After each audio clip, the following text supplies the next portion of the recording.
rotation, all that stuff. Oregon has always been a place where teams, they go that do or die distance, and it's often also the decider map in best of threes because it's that, you know, handshake deal, neutral map. If we go the distance, that's where we meet. We're both happy to go there, no complaints whatsoever. And I really do expect this to be as explosive as we just saw in Cafe, where both teams are trying to find those exact fine lines of where and when is it too far and when is it not. And these target bans already now kind of showing what these teams are thinking from the previous games. Yang ban, that's been a staple throughout this entire series, no surprise there. But the Blitz ban, of course, to target Spirits because it is such a strong operator on Oregon, on not just the basement bomb side, but honestly, you can play Blitz on all 3 of those or 4 of those bomb sides if you're as good enough as Spirits is. Then Fenrir and Simon top things off. The newest operators deemed apparently a little bit too strong to play against by both of these 2 teams, as they will take away both the Fenrir and the Asami. So Oregon, we're gonna have a hard time on the attacks here. We don't have a lot of ways to brute force the bomb side, with both the Ying and the Blitz being gone. I know you sung the praises of Spirits on Blitz, but by my count, Space Station actually used the Blitz more than Wildcard did, so... okay, well, hold on. They used it more, but who found more success, right? It's irrelevant, and it hurts my argument, so I'm not gonna acknowledge that line of thinking. Okay, Wildcard, you're right. I'm a numbers guy, I'm not a thinking guy, okay? Call me Jesse Chick, so... Oh. Don't let him do that to you, Jesse, okay? Which is really mean because Jesse is extremely helpful when he will send us statistics that are not always actively tracked that I think deepen our broadcasts, and I mean, they require some level of thinking. 10 seconds to go. But you're right. I mean, Spirits had a huge round on that Blitz. 5 What was seconds it, a to go. 3K that he had? Yeah. Meanwhile, we saw Forrest rock the Blitz twice, and I think a Monty once as well, and I'd have to go back and really watch those rounds with a critical eye. We casted a lot of Siege so far today, but there's not a single time where I think to myself, huh.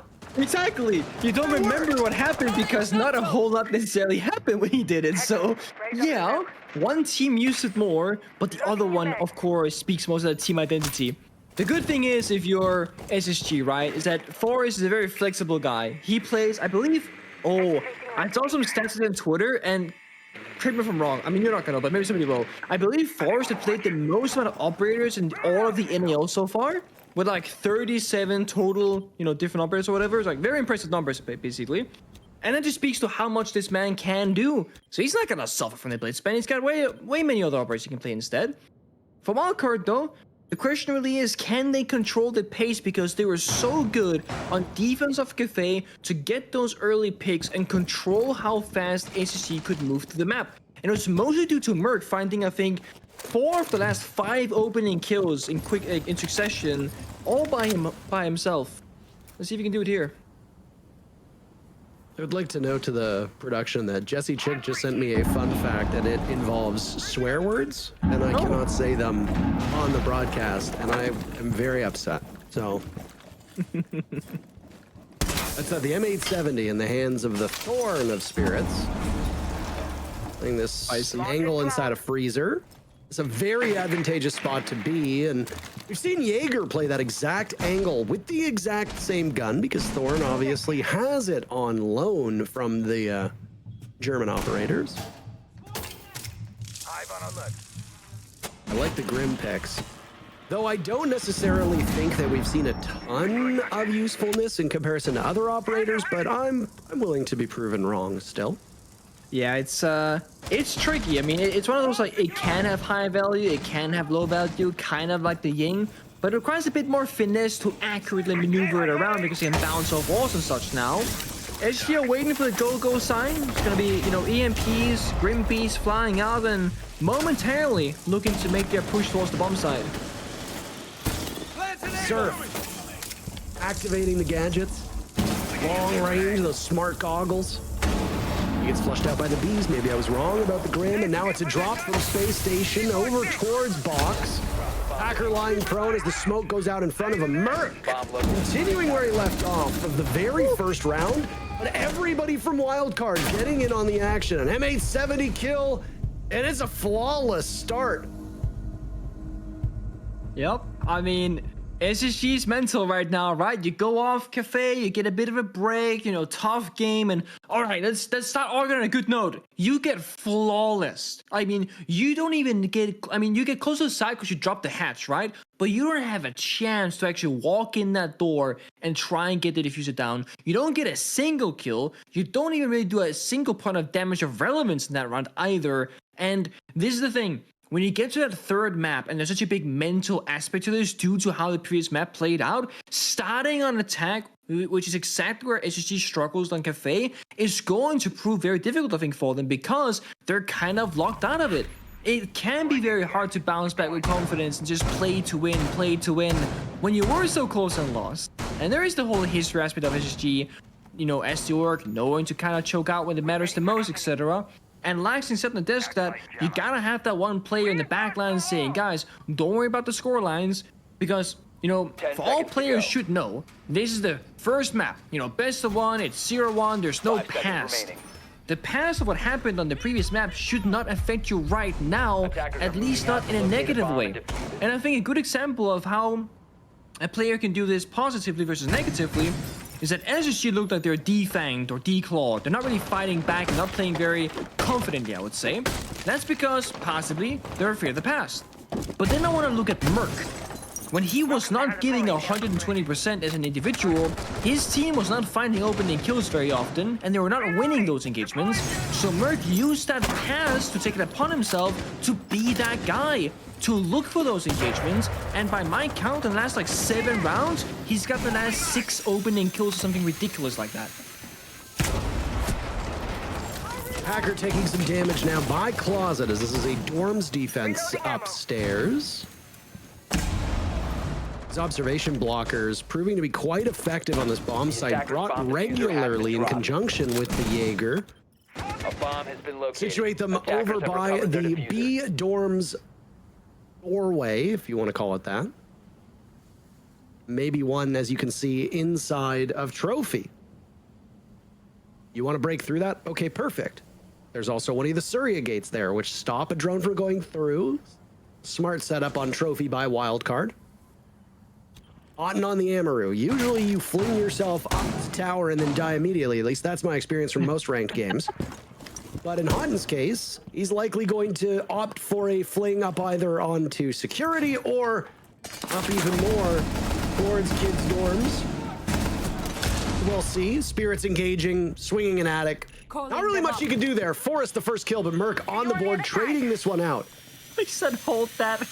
Oh my god, you've awoken Merc at this point. He's angry. He goes Super Saiyan, and nobody is going to defeat him. No way that just happened. Are you serious? This never happened before, surely. They trade places. And there was a drop from Wildcard right in front of him. They basically just switched places. Adam didn't know what happened. I don't think either of them really realized what happened there. He's so confused still. All right. Is that somebody? I would be... Jeez Louise. Okay. What an unreal turn of events. Uncold now, musing with a trophy push. Down goes the Jaeger of Adam, playing down below. J90 a pick. Auden swings in, the mirror of Merc taken out, Space Station, showing good gumption. Down goes J90. SMG out, Packer, the fadeaway, Nitro Cell, tossed out, shot away at. No value whatsoever. SSG swamping the bomb site. And no real chance for Wildcard to recover. Well, good news for SSG fans. You can see there's elation on their face, and they know what job needs to be done here, but it doesn't seem like they're as mentally bogged down as they were at the tail end of that second map. Teams tied at 1 apiece. No, definitely a very impressive round for them because, I mean, I was afraid that once they are locked out on top armory staircase with that mirror window facing them down from attic, I was like, yeah, that's a rough position for Space Station. And they don't seem to have the fight in them right now. I was so wrong. I mean, they just double, triple swing, they get all the kills, they play well together, and they allow the players with the right guns, I would say, to take the first confrontation. Hot and cold swarm with a shotgun, you get one shot before you gotta kind of semi-reload the weapon for the second, alright? He shoots once, peels off, second guy walks in, he finishes his job. So they did that, you know, trading essentially in the gunfight and taking turns, and it was very effective. Merc did find the technical opening kill. He got the kill the same time as SSG did, so he's still kind of fighting for that title of getting most opening engagements. But Wildcard definitely were 5 seconds to go. overswarmed in the previous round, to my surprise. Attackers SSG, are moving out to they locate a bomb and defuse been it. playing around. Oh, that's a quick death. And it's Ashen to die as well. The only hard breach for Space Station, and the much touted prospect that was brought up even delayed their games to get Ashen onto the roster, and really won't be available for round number 3. That's a rough one, to be honest. Pretty much worst case scenario. She said the only hard breacher on the squad. It's a Dorms attack. Yeah. Oh, yeah. I mean, oh, okay, I was gonna say, there are soft walls, but no longer. They're being reinforced off because they recognize the damage that's been done. What do you have now? I mean, Hard and Cold Nuke can always find something, surely. But outside of that, it's a very limited options. You see, yeah, you see that walls got reinforced. Feels bad, man. 6 grenades, though. If you can get downstairs control and use those grenades to good effect, you could get a couple of kills, perhaps. Yeah, I mean, this is going to be so challenging, but a team like SSG has an abundance of gun skill, as has been displayed right there onto Merc. Forrest picking off one on Attic. Now it's Spirits and Adam taking some damage. I suspect the culprit of that would have been a grenade. Adam down below with the mirror window. Amazingly gets himself out of that position. Taking some fire with the logic bomb still ringing away. Wildcard have pivoted quite gracefully. Still with the lead, though. 4v3 SSG on that first floor. Half the round to go, and Adam has not moved off of this position. There goes Forrest. Space Station with just 2 remaining now. Good position is led by Adam. Getting good value, staying alive, but then he dies trying to get up back to the bomb side. That's my bad, Adam. I'm sorry. He caster cursed him. Did. Just like that. But, Sai still in control of the defenders, of course. SSG with limited intel, no cost left on Dogby. They gotta make a play here just off the instinctive side of things. Gotta check all the corners themselves, and they could have played from opposite sides, but instead they rotate. We see here on the roof is J90 trying to play together in this 2v3. Hackers in this rat position inside of the closet. All it takes is a single pick to essentially neuter SSG's attack, and there it comes. Hacker with the shotgun out, completely flattening him. Fultz is down below, as you pointed out. No logic bombs remaining. I'll hear the one Banshee go off. DMR is strong, and Fultz can be a great shot, but so many people die at the top of White Stairs. You've got 3 separate angles to cover. You've got hard walls, you've got those bookshelves, and then you got Spirits just swinging. Swinging for the fences! And they make contact. I gotta say, a valiant effort by Space Station, but there's a part of me that wants to say that round was over the moment that Ashen died. Yeah, I mean, that's just, again, a very brutal spawn peak. It's also, like, that's a classic rank spawn peak, like the armory window, because you can see, like, not directly into spawn, but, like, the second you leave that initial entrance, that you can die.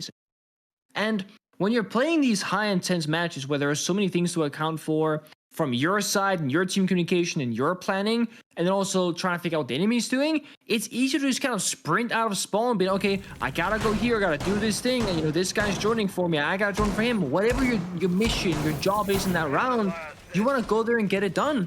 And I will say, it's not like we saw a ton of spawn peaks, if really any, on Cafe, and we didn't really see any on Clubhouse either. So this is not something that is in the back of the mind of the players on either side, because it hasn't really been done. Whereas if Cafe was full of spawn peaks, you can probably argue that SSG should and would be ready for that and take that extra 5 seconds precaution in spawn to ensure that they are not in fact going to die to such spawn. So the Wildcard might have consciously made that effort to say, okay, third map, that's where we bring the pain. It's gonna be a surprise factor, at least for 1 or 2 rounds, and then we can't keep doing it.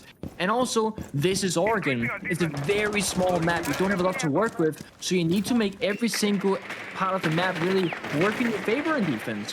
When you're playing this basement defense, you can't just sit in bomb side and wait for attackers to come to you.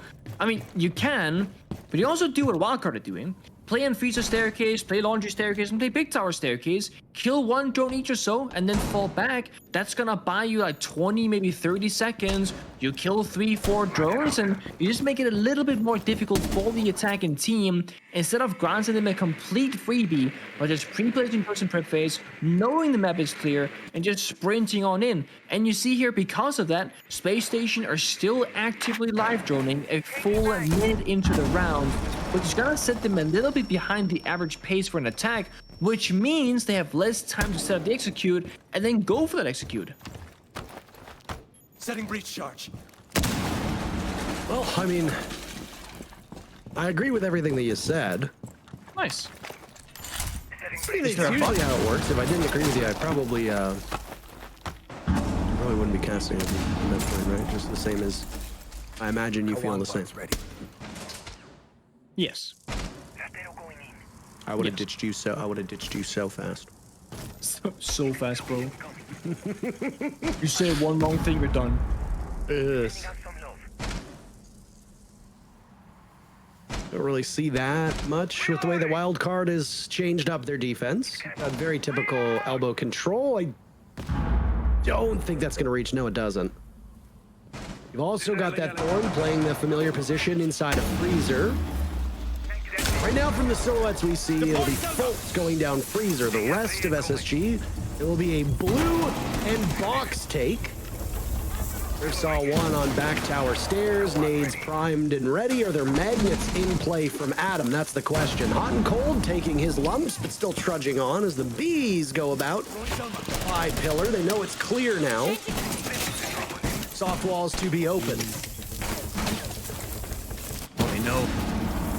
There's a grenade that goes out and does some damage to Merc. Nice shot by Fultz. Surf was tucked in the corner. Not much he could do right there. Ashen will guide the diffuser in, but will have to charge through the toxic gas first and foremost. Merc on the board for Wildcard. Suddenly, again, everybody from Wildcard getting active. Almost a team ace at this point, but Merc gets 2 to his name. Laundry going in their favor yet again. Not as dominant as the first time, but that was a flawless round. Wildcard up 3-1. Yeah, I think you're a Space Station. You're just aiming for that 2-4 half just to get yourself like a little bit of leeway when you go on the side swap. Oregon is one of those maps where it's kind of awkward to say defender, attacker favorite because the base and bomb side is like super defender favored, where we said like 80% of the time, 85% maybe, you're supposed to win it unless the enemy is just like phenomenal at attacking or something like that. But then, like, Kid Storms at best is a 50-50, and the tertiaries play out in a very similar fashion as well.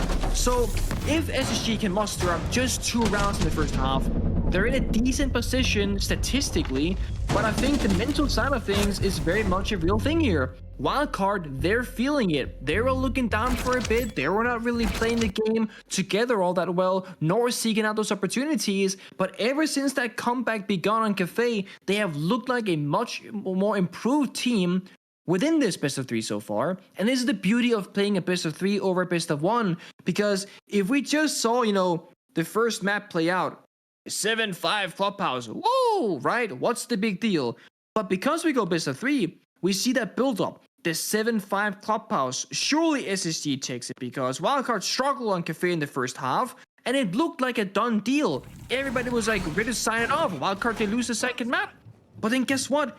Out of thin air and a lot of sweat from Merc, they make that comeback come to life.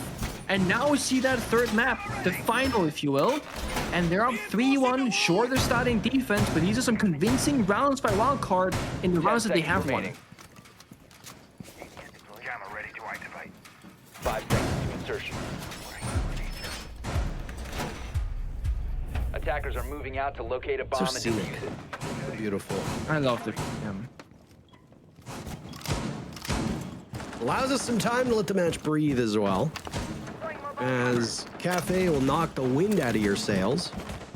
If you're just tuning in now and you didn't get to see map number 2, which the scoreline above honestly doesn't show you how exciting and enthralling a matchup that was. I'm not going to spoil what happened, but I highly suggest going back and rewatching Cafe. Honestly, this has been a really enjoyable match to watch. It's been a good match between both teams. Yeah, I mean, obviously, there's been mistakes committed. Both of these teams are still learning, and with the seemingly shortened stages that we're dealing with, you don't have as many game day reps to get up to speed. So for newer teams like Wildcard and Space Station, who honestly themselves don't have a ton of experience with this new roster, especially adding Ashen, there's going to be some things that they need to figure out. It was still... I don't want to use exciting again. It was a riveting matchup. Let's put it that way.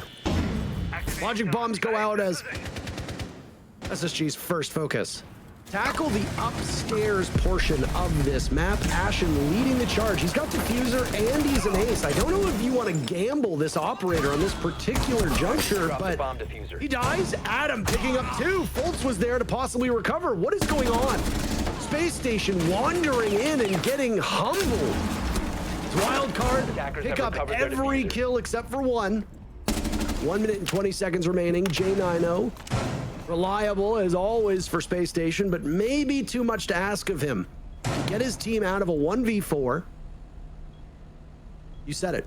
A 4-2 half for Space Station, while 4 rounds for Wildcard, 2 for Space Station is probably what their goal is. Wildcard seems poised and ready to hit that 4 mark in the next minute. Yeah. And I like this in J90. Just take a quote-unquote tactical timeout without your coach. That's what this is. He's not AFK, he's not lagged out, at least we don't believe so. This is him holding an ankle while talking to his team, saying, guys, we need this last round on attack. We gotta get those 2 at least. What are the issues? What's going wrong? Also, sometimes you're curious as a player, guys, what happened in this round? Because from J90's own perspective, you know, he's alive still, full HP. Nothing probably hit him where he's like, that's an issue. But for everybody else, you know, there are problems. And I will say, Spirits playing Frost instead of Kidstorms, perfect min-max of how long he could stick around. He stuck around long enough for the team to get 2 kills, then he dipped out and he stayed alive. And Wildcard are now playing with so much more discipline where no one's really overexposing themselves, right? Normally we see Wildcard still swinging and having life, you know, on Cafe. Even in overtime, when they have a big lead, they're still getting kind of cheeky. But ever since, you know, what happened on Cafe happened, they're like, we're not throwing these rounds. We're not giving up anything for free. We're gonna get the advantage and then play proper siege, disciplined, not throwing those leads. And because Oregon is such a small map, like I keep saying, it's like it's very easy to be near a teammate, unlike Cafe where you're playing on 3 different floors and there's a lot of ground to cover. On Oregon, you will naturally just always have friends nearby, and that really favors Wildcard's playstyle with how they naturally play the game. Enthusiasm on the faces of the SSG players seemingly dimmed. You've now effectively had 2 timeouts over the last round and a half. You're in the position that SSG is in. Do you take that moment in time where J90 just waited and the team presumably speaks to themselves about next steps? Do you focus on this 6th and final round of attack, or do you turn your focus towards the next half? That's a great question. I think this comes down to personal preference. I personally feel like you're not giving yourself enough of a leash, if you will. If you go down 1 to 5, you don't have any room. Like, you make 1 mistake, it's match point. You make 2 mistakes, the game is over. I feel like you really want this 4-2, also just to, you know, inspire some confidence. If you go 2-4, and it was back in my day, I know Fabian would say, good job, boys. We got the 2 rounds that we needed and wanted. That's it. We don't focus on the fact that we lost 4. We focus on the fact that we won the 2 that we statistically need. And then you go, oh, we're in defense now. This is easy, right? You mind play yourself. Just like when you have an important thing in life, a job interview, a pro game, a cast, you get that feeling in your belly. And you can have 2 mindsets about it, right? You can go, oh, I'm really nervous about this, you know, big deal. Or you trick your brain, because being nervous and being excited about something is a very similar feeling in your stomach. So if you go, oh, I'm really excited about this thing, it's a big deal to me, you trick your mind from a negative mindset to a positive mindset, and your brain doesn't even know it. So getting yourself into that 2-4 spot from my side is how I would approach that from a mental perspective. So I think it's very important for me. Attackers have recovered their diffuser. The moments where you need your superstars to pick things up. And I hate to constantly highlight Ashen But only one kill over the last, what was it, 1 or 2 kills over the last 7 or 8 rounds of Cafe, and now just a single kill while playing incredibly critical roles to give your team early map control, to give your team an early pick, to keep constant presence on Wildcard as well. If your entries are not performing at the level of ferocity that you expect, then that allows the defense to react to that. They can play more aggressively themselves because they don't fear the entry at all. And Adam swings on to Ashen. Ashen goes down to 1 and 5. Yes, there's an answer back. Yes, J90 takes out Adam. But Adam and his 8 kills just bought an awful lot of time for the rest of his team to bunker up in dorms and narrow down these SSG numbers. Folks falls as well. And suddenly, SSG with Hot and Cold on 0 and 4 kills, alongside Forrest and J90, have their work cut out for them. Yeah, I like the double play instead of Surf for a guaranteed trade, but then full styling alone instead of Attic is like, okay, a great play followed by a puzzling play, and now you're playing from, from behind again. SSG, they gotta have another one of those miracle rounds where it looks like they're out of it, but of course, there's always a chance. With 18 seconds to go, gotta go very soon. 15 seconds left. Hotton through Attic, loses J90. No kills for Hotton in the first half. That was the Packer special last time around. SSG, maybe you'll channel some of the energy that we saw from Wildcard. Forrest gets 2 big picks, almost misses the frost mat before falling headfirst into the wall. What a dominant first half. Flawless round coupled with a lot of first bloods, almost every single first blood breaking for Wildcard, the exception obviously the trades. Me oh my, a timeout taken, a real bona fide timeout taken, and then of course the player left alive timeout that we saw in the 5th round. Wildcard 5-1 over Space Station, and there's still a whole second half to play. Yeah, and this is where you gotta really believe in your defensive side. And we went back, going back many hours on Clubhouse, we spoke about how historically Space Station has always been a great team at setting up the defensive side of things with utility and coverage, etc. Oregon is one of those maps where you don't really have a lot of stylistic changes from team to team. I mean, when you see that basement hold, you can predict like 9 out of 10 of like everything, right? The reinforcements, where the mirror windows go, where the player's gonna play at, because you only have so many good spots to play in. There's no verticality, so you're always going to be brute forcing these fights 1-to-1.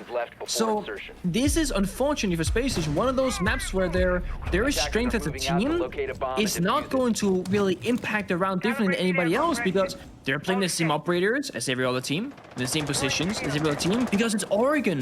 This is your quote-unquote default cookie cutter map that every team knows how to play. Ranked players played similarly as well. So I do feel for them in that regard. Wildcard don't have to deal with difficult problem solving that is unique to Space Station. They just gotta deal with Oregon. And with how good their defensive side was, I feel like Wildcard, they got this one in the back. I mean, they seem very comfortable and confident on Oregon, much more than they did on Clubhouse and on Cafe.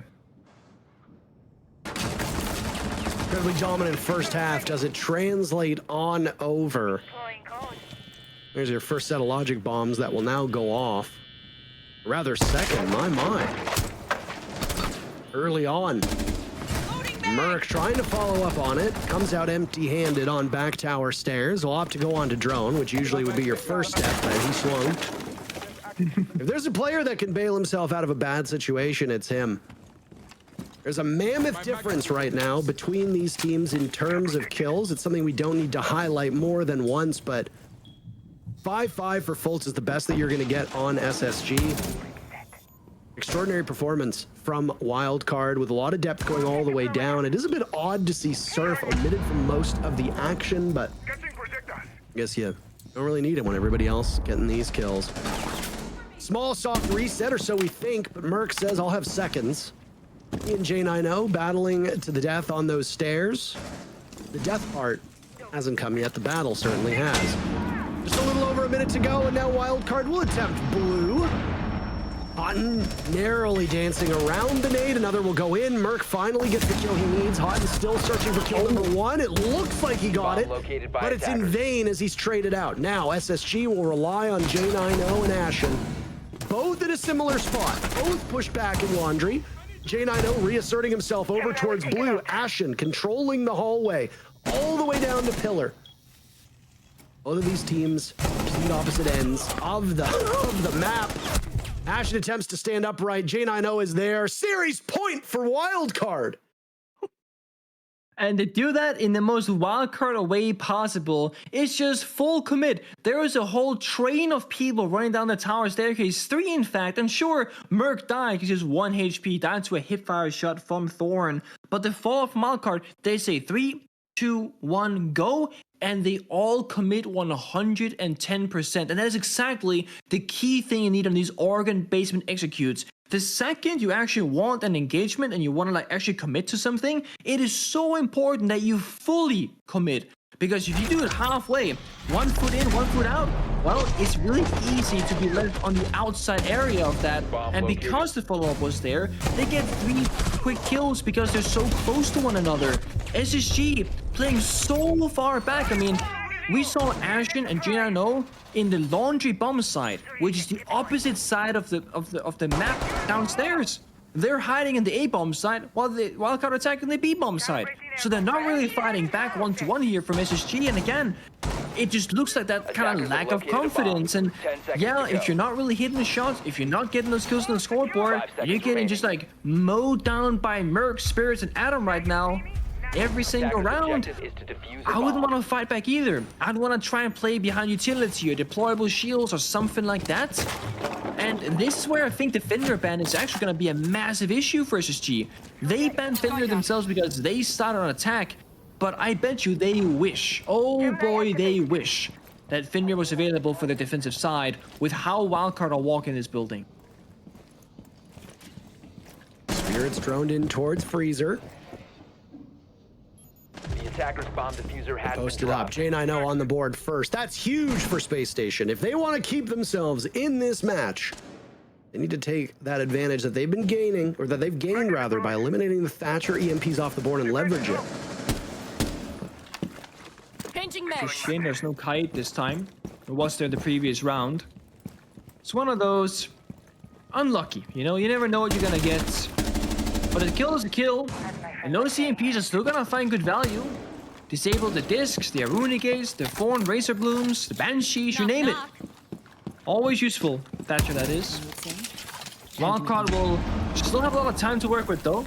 Despite suffering the early death and focusing on getting the nuke down the freezer staircase early, there's still action on the same pace as SSG were when they were attacking, despite being met with no resistance. Still looking good for Wildcard, but again, breaking this out will be difficult. They don't have any of those execution operators. No shield, no capital, no ying, no smokes in general. So they got nades, flashbangs, and team play, really, to break this defense.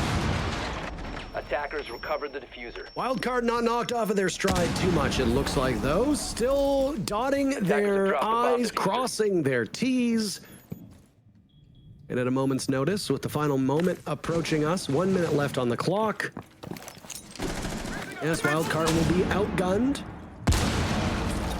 But a second attempt to take this bomb site, which they were ultimately successful on, will fall right into their lap.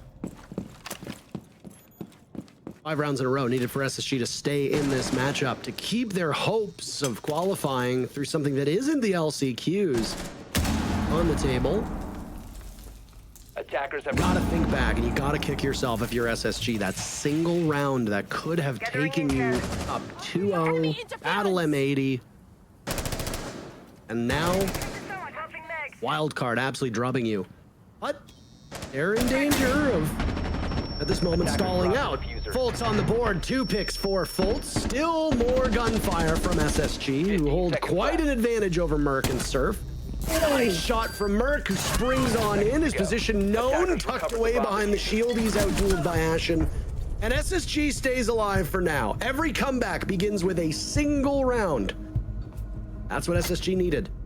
They take the downstairs bomb site. Will almost certainly go to dorms above.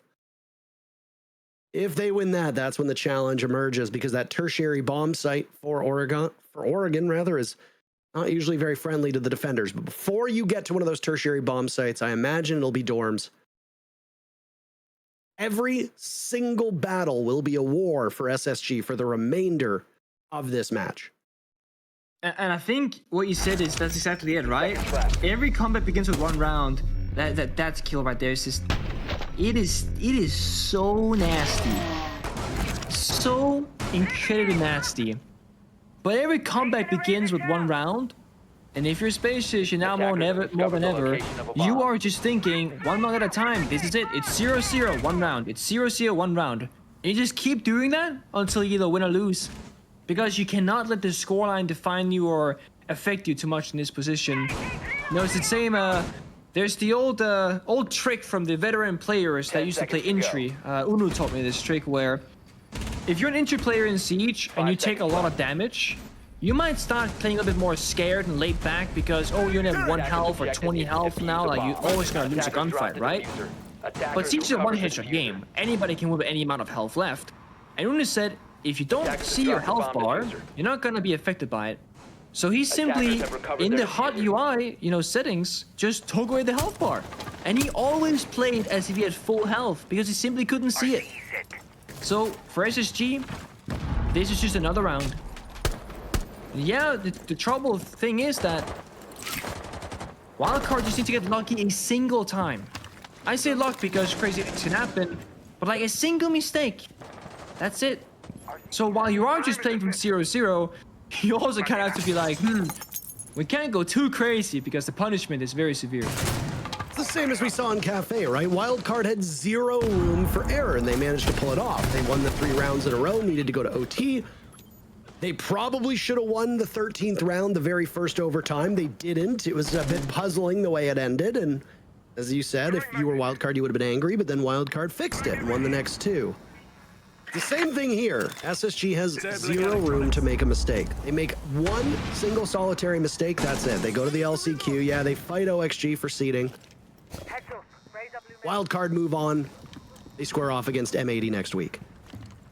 So you have to have that level of mental resiliency. Mental resiliency is not enough. You have to have the strategy behind it as well.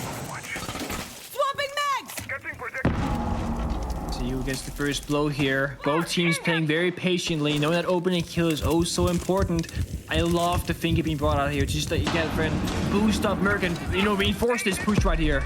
There's a toxic gas canister that goes out. Slaughtering begins with over a minute to go, but Space Station prevails through the ensuing fight. Numbers turning in favor of Wildcard. Forest and Ashen still standing for SSG. Hitting all of your hopes on that. Packer going humongous. Slow start in the previous map, but he picked things up and now helps lead the way. Attackers activating. Forrest to keep his team in this will not happen. Wildcard with the royal flush.